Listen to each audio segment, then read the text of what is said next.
Assalamualaikum warahmatullahi wabarakatuh.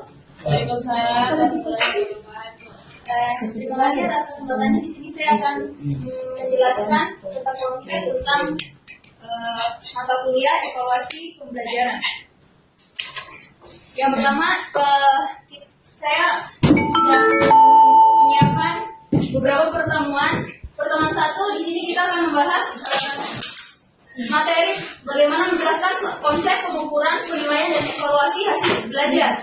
Di mana di sini nanti kita akan menjelaskan subbabnya juga pengertian tes, pengukuran, penilaian dan evaluasi. Kita juga menggunakan sebuah metode pendekatan ceramah dan diskusi. Pertemuan kedua kita akan menjelaskan tujuan dan fungsi evaluasi hasil belajar. Materinya yang pertama yaitu tujuan evaluasi hasil belajar, kedua fungsi evaluasi hasil belajar, dan metode pendekatan yang digunakan yaitu ceramah dan diskusi juga. Pertemuan ketiga kita menjelaskan prinsip-prinsip dan acuan penilaian. Materinya prinsip-prinsip penilaian dan acuan penilaian. Metode pendekatan yang digunakan itu ceramah dan diskusi. Pertemuan keempat 5 kita menjelaskan aspek-aspek hasil belajar yang harus diukur. Kemudian sub materinya yaitu aspek hasil belajar, ranah kognitif, afektif dan psikomotorik. Kita menggunakan metode pembelajaran ceramah dan diskusi. Pertemuan ke-6 kita membahas materi mendeskripsikan bentuk penilaian tes dan non-tes. Sub materinya ada bentuk tes objektif dan uraian. Kedua yaitu bentuk-bentuk non-tes. Metode pendekatan yang digunakan yaitu ceramah dan diskusi.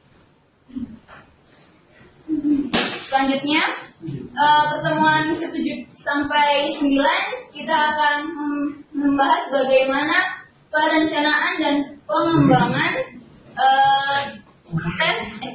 pengembangan tes dan non-tes.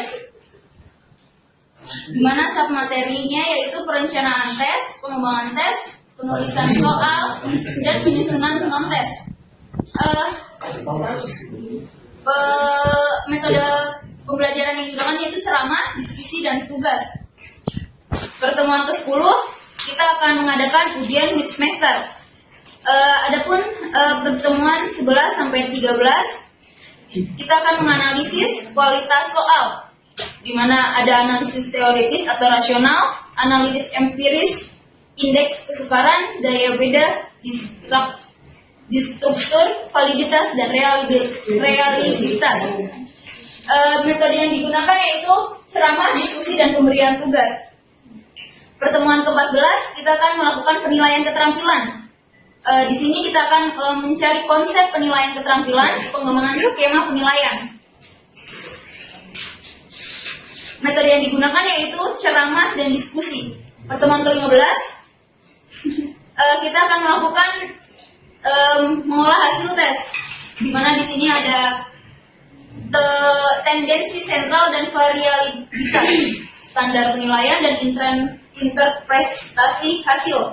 Metode yang digunakan yaitu metode ceramah, diskusi, dan tugas.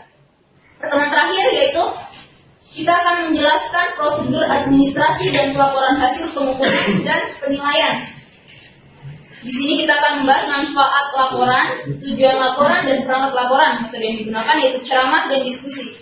Mungkin sekian tentang konsep atau konsep yang saya berikan pada evaluasi pembelajaran ini. Kurang lebihnya saya mohon maaf. Terima kasih. Assalamualaikum warahmatullahi wabarakatuh.